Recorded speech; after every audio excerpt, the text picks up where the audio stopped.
nga po, i-review natin itong 2026 Ford Ranger Sport 4x4 after 6 months of use.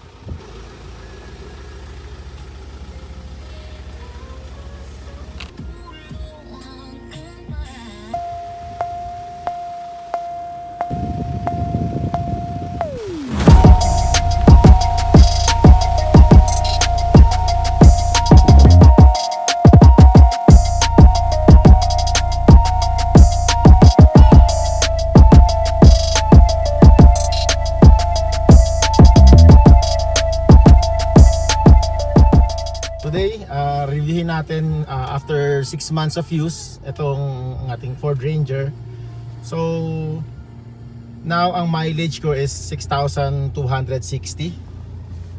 So, basically in terms of fuel consumption, nakalagay dito 9.5 liters per 100 kilometers ang consumption niya. So, that's around 10.5 kilometers per liter. So, nung first 2,000 kilometers, meron ding free service, maintenance servicing, no? So basic lang naman yung mga tip chine-check. Tire pressure, free yun. 2,000 kilometers, pinoprovide ng Ford. Ang daily use ko nito is papasok lang sa opisina, dito nga sa PhilInvest, and then ang bahay namin is Dasma, Cavite. So everyday 27 kilometers one way, so around 55 kilometers. Yun yung regular trip na ginagawa ko everyday pagpasok sa opisina tsaka pauwi. So yun yung use niya. Pero yun nga, pinakamalayo namin nadala to sa Nueva Ecija, Bataan, and then Magallanes, Cavite as of the last 6 months. Nakuha namin siya August 2025, but this is a 2026 model. Doon muna tayo sa mga nagustuhan namin dito sa Ford Ranger 2026 model. So isa sa talagang pinaka nagustuhan namin is maintain nila yung mga physical buttons dito, yung mga dial button ng volume, aircon adjustment, and then of course yung cambio, na-retain, yung handbrake. So ito yung mga buttons niya, all physical buttons, ni-retain nila. Actually kasi yun nga, karamihan kasi ngayon sa mga bagong sasakyan, no, kung makapansin nyo, yung mga cambio, karamihan dial na lang. So medyo kami kasi old school drivers kami, kaya we still prefer na meron pa rin yung mga physical na cambio tsaka mga physical buttons. And another na nagustuhan namin sa features na to is napakarami niyang mga pwedeng lalagyan, mga compartment. So ito nga, napakalaking bagay na nitong compartment ito sa harap, and then you have the glove box here, and then meron din ditong compartment, and then ito wireless charger, tsaka maraming mga packets na which are very useful. And then another one, isa sa mga unique feature ng Ford Ranger, but I think hindi lahat ng pickup meron nun. Nakita ko lang siya sa isang another pickup is RAM, yung stepboard sa gilid ng truck bed. Isa siya sa mga magagandang feature of this truck, and truck having a stepboard sa gilid. Napaka easy access pag may nilalagay ka, pag may isang pa at kailangan kunin sa truck bed. Napakalaking bagay ng stepboard na yan. Another one is yung comfort and yung smooth ng ride. Kita niyo yung bata doon, no? Tuwan-tuwa, oh. Ang smooth ng ride niya, comping-combi siya sa car seat niya. Actually, yung dalawang side yung may Isofix, which is for the car seat ng mga baby. Sobrang comfy, sobrang smooth ng ride at saka ng driving comfort. Kasi kami kasi mga unang naging sasakyan namin are all sedan, Honda City and yung Toyota Wigo. Nung lumipat kami although we have a pickup truck before, pero hindi namin ginagamit madalas, weekend car lang. Ngayon, ginagamit ko siya everyday. Sobrang parang hindi kan masyado nagkaroon ng transition because of the smoothness ng manubela, smooth nung ride. Of course, syempre mas mataas ka lang, tsaka mas mahaba. Pero in terms of the smoothness sa loob ng cabin and yung manubela, napaka-smooth. Just like driving a sedan. Of course, kahit na medyo old school driver kami, malaking bagay din yung may mga new features na yung sasakyan, no? Katulad nitong mga button dito sa manubela, very useful. Mag-adjust ng volume, aircon, and then yung infotainment dito, malaking bagay din kasi ang laki ng display. Pagka nagna-navigate ka using Google Maps or Waze, ang laking hindi mo kailangang, kumbaga yung peripheral vision mo is hindi masyadong mawawala sa kalsada kasi ang ganda nung positioning nung infotainment, tsaka yun, maganda yung kanyang visual. Another one na magandang feature nito na bagong technology is yung reverse camera. Kasi as I've mentioned, old school driver tayo, no? Mas sanay tayo gumagamit nung usual, yung ating side mirror, rear view mirror, tapos tansyahan. Pero ako, I'm starting to adjust and learn to utilize yung reverse camera. Malaking bagay din, especially sa mga tight spaces. And also, ito automatic na rin yung kanyang wiper, rain sensing wiper. Automatic na siya. Medyo nahihirapan lang kaming timplahin minsan, I don't know. It has something to do with the sensitivity. Minsan parang hindi lang kami nagkakasundo. Kasi ang tendency ko, ayoko yung laging may nag-wipe kaya kinokontrol ko. And then another one is yung ilaw, yung automatic na rin headlight niya, automatic na nag-a-adjust pagka madilim na. So isa yun sa mga new technology na I think is very helpful. Okay, so punta naman tayo dun sa mga medyo, hindi ko naman masasabing hindi natin gusto, mga features lang na we felt na kulang, no? Especially sa ganitong model. One is yung aircon vents. So sa harap lang may aircon vents, sa likod wala. So kailangan mong i-adjust yung air conditioning para yung mga nasa likod is din ng lamig. Another thing also, yung dun sa track bed, walang lock, hindi kasama sa locking system ng buong pintuan yung track bed.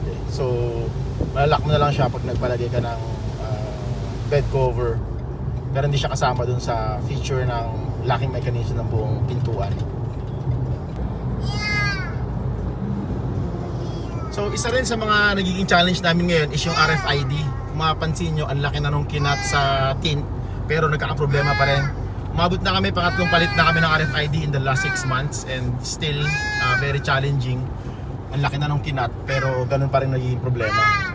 Isa rin niya, I don't know if it's something to do with the angle of the windshield or what, but that's the challenge, isa sa nagiging issue namin ngayon. Isa naman din sa maganda naman, no, good thing about doon naman sa aming pinagbilhan nito, which is yung Ford BGC, is marami silang freebies, no?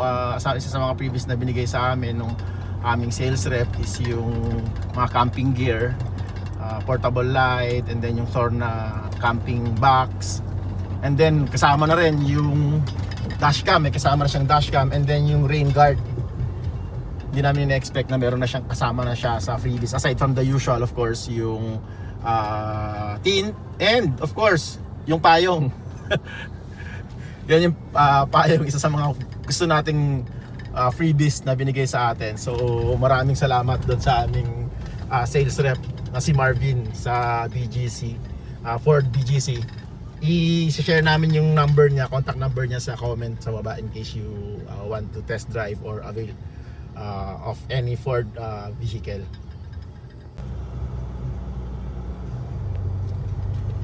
Marami din kaming chinek, tinest drive, no. One of the vehicle na pinagpilian namin is yung Mazda BT50. Bale dalawa, etong Ford Ranger nga tsaka Mazda BT50. It's almost the same features that we ended up kay Ford. Of course, Ford is, if it's about truck, if it's truck, you can never go wrong sa Ford. Kaya we chose yung Ford, tsaka medyo mas mura, no, kasi we availed bago ma-implement yung higher excise tax. So kinuha namin siya nung before August, kasi nga effective August 1, 2025 i-effect na yung mas mataas na excise tax for pickup trucks, which will equate to around 300,000 pesos from the SRP of the vehicle. Kaya na-avail namin yon.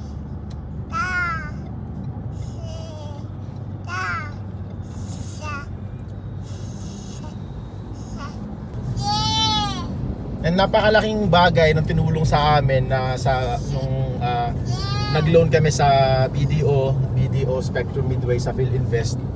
Tinulungan nila kami to avail dun sa makuha namin in time yung loan para hindi kami ma-cover nung excise tax.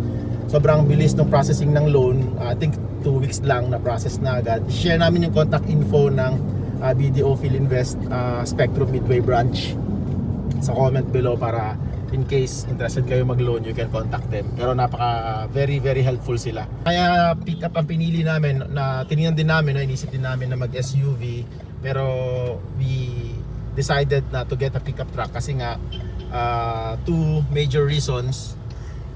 One is meron kasi kaming 11 na aso at 5 or more na mga pusa. And then na-experience namin during, kasi sa Dasma kami nakatira, malapit kami dun sa Taal nung pumutok yung Taal nung January 2020, umabot sa amin yung ashfall. So we were thinking paano pag kailangan mag-evacuate, paano yung mga aso namin, napakarami nila. Ang sasakyan namin doon isa sedan lang. So wala kaming way if in case there's a need to evacuate. So that's one. Kaya kinuha namin tong, kaya pick up truck na lang para in case of emergency ma-evacuate namin yung aming mga rescue dogs. 11 yon. And then may mga pusa. And then second is yung gusto namin i-expose si Agos sa camping and off-roading. So kasi of course we wanted to instill sa kanya yung mga survival skills sa camping. So isa yon, kaya we decided na pickup truck yung kunin for that too, very reason. So overall experience ko in the last 6 months, yun nga, ginamit namin siya for a long drive, 4 hours drive then one way to Nueva Ecija. Sobrang parang hindi kaya masyadong napagod. Wala akong naramdaman na back pain or sakit na sa mga braso, ganon. Kasi napaka smooth nung ride niya. Kaya napaka ng comfort. And then on a daily basis, ginagamit ko siya. Sobrang yun nga, ang ganda ng ride, ang smooth. So overall, napakaganda ng masasabi ko ng performance nitong ng Ford Ranger na 2026 model. Nag-iisip bumili ng sasakyan, napakalaking bagay po mag-research, no? Malaking bagay yung mga reviews sa YouTube. You can do pwede kayo maghanap ng mga review, ng mga technical review talaga ng mga expert. So itong ginagawa namin, this is no way an expert's review, no? This is just based on our experience driving this vehicle. Pero kaya nga malaking bagay din na mag-check kayo ng mga review ng mga expert, like sila Kako sa Autodeal, Phil Coche, kasi yun, mga expert talaga sila. And then mas maganda rin, check nyo rin yung review ng mga pangkaraniwang taong tulad ko na in-share lang is yung experience nila na walang masyadong technicalities. Kasi malaking bagay din yun as kumbaga mas mag-gauge nyo as a normal day-to-day user ng vehicle, kung paano siya mag-perform on a perspective na hindi masyadong technical. Kaya ginawa din namin tong vlog na to para matulungan din yung mga in the future, kasi laking bagay nung pag-reviews lang, panonood sa YouTube at saka sa ibang mga reviews, para makapag-decide kami nung what we think is the best for us na vehicle for our use. Kaya ginawa din namin to. Napaka-importante nung mag-research and of course mag-test drive. Mas maganda pa rin makapag-test drive para mas ma-feel mo yung sasakyan bago mo siya kunin. Overall review, we're very satisfied sa performance nitong aming 2026 Ford Ranger Sport 4x4. Masaya kami and satisfied kami na ito yung binili namin. And of course, yung sa tulong din ng Ford BGC, we're very happy sa service nila, especially si Marvin and then yung his team. And of course, BDO Polaris Corporate Center branch Spectrum Midway sa PhilInvest, very happy din kami sa provide nilang support para makuha namin yung loan in time. So, suggestion again sa mga nagpaplano, of course, do your research as much as you can watch vlogs, reviews, videos, and manghingi ng mga brochure, no? And then mag-canvas kayo sa separate banks kasi iba-iba yung ino-offer ng mga bangko. Also si Ford, meron din silang ino-offer na 5 years maintenance, 5 years or 5,000 kilometers advance payment. Nag-avail din kami nun, so malaking bagay din siya. Tapos you already have the 5-year or 5,000 kilometers preventive maintenance plan provided by Ford. So sana po makatulong sa inyo tong ginawa namin, and you'll be able to get some good tips and recommendation from us. And ang next plan namin is to upgrade this truck into an off-road and camping truck. So we're gonna be converting him into a beast. So abangan niyo po yan, i-share din namin sa inyo lahat yung process and then yung mga gagawin namin. Thank you very much po, and stay safe everyone.